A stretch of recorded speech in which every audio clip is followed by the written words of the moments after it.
Avez-vous déjà assisté à des compétitions d'arts martiaux? Je me trouve sur le site du tournoi d'arts martiaux chinois des étudiants internationaux de Beijing et aujourd'hui, une centaine d'étudiants de plus de 40 pays sont en compétition. Lors de cet événement, les spectateurs ont pu admirer le maniement de différentes armes ancestrales. Plus tard dans la journée, ont également eu des démonstrations artistiques des différentes catégories d'arts martiaux chinois tels que le chuan, boxe chinoise, le sabre, l'épée, le bâton, la lance, l'éventail ou encore la chaîne à 9 sections. Quel est votre sentiment maintenant?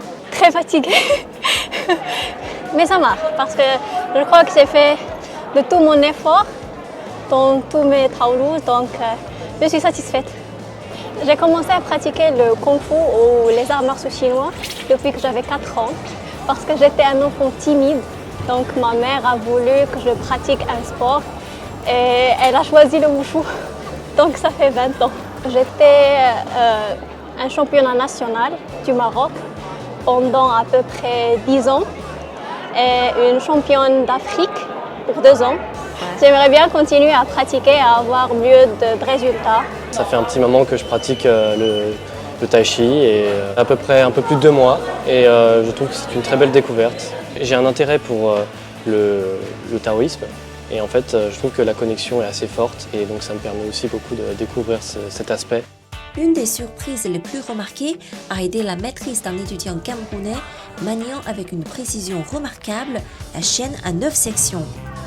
Peu connue du grand public, cette arme traditionnelle chinoise, composée de 9 maillons métalliques collés entre eux, souple, rapide et extrêmement exigeante, nécessite une technicité élevée.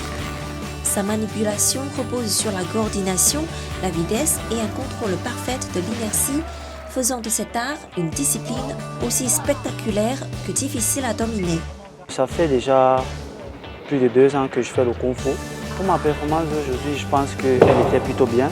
J'ai mis en avant mes atouts qui sont la flexibilité et la rapidité dans l'exécution de mes mouvements. J'aspire aussi, si possible, à participer à plus de compétitions, que ce soit en Chine ou des compétitions internationales.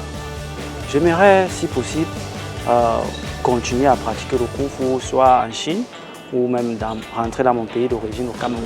Pourquoi pas établir une école de Kung Fu? Ça pourrait être une bonne idée, transporter la culture chinoise au-delà de ses frontières. Dès leur arrivée en Chine, les étudiants internationaux découvrent d'abord les arts martiaux. Beaucoup d'entre eux parviennent ainsi à mieux comprendre la culture chinoise. C'est pourquoi nous souhaitons profiter de cette compétition d'arts martiaux pour leur permettre de présenter les connaissances et compétences qu'ils ont acquises. À travers cet événement, ils pourront se faire des amis, mieux se connaître et renforcer leurs liens. Entre démonstrations énergétiques, diversité linguistique et ambiance festive, cet événement célèbre la richesse du melting pot étudiant qui fait vibrer la capitale chinoise et ainsi créer des ponts entre la Chine et le reste du monde.